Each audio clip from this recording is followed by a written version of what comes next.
Actually, we conduct several of those per year because of our unique facilities here at the Institute. We can do certain things that cannot be done elsewhere. So one of those has to do with the practical aspects of cabin safety. So for example, in the ditching facility, we can simulate what would happen if you had an emergency ditching in an aircraft. So you can actually practice not only the usage of the equipment, that by the way is regulated equipment that is required by the FAA, but then the actual procedures to utilize that equipment. And as a result of that, we do the research. So based on research outcomes, we can determine if there is a possibility of improving not only the design of the equipment, but also the procedures to use the equipment. By providing this training, the flight attendants, the pilots will know what to do so that they can continue safely and they can reach their destination. The water training is actually part of the cabin safety workshop because the cabin safety workshop includes other aspects in addition to the water training.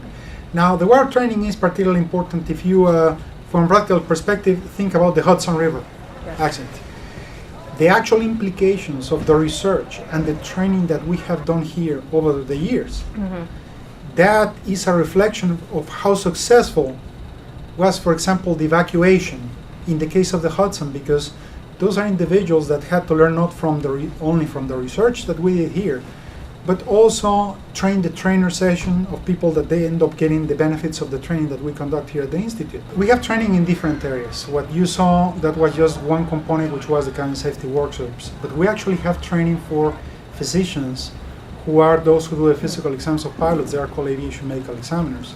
Also, we have physiological training for pilots. We include flight attendants. We include also our aviation medical examiners. And that includes learn all of the physiological aspects of flight, which means what happens to the human body if you're in an airplane, if you're at a high altitude, what is happening to your normal physiology.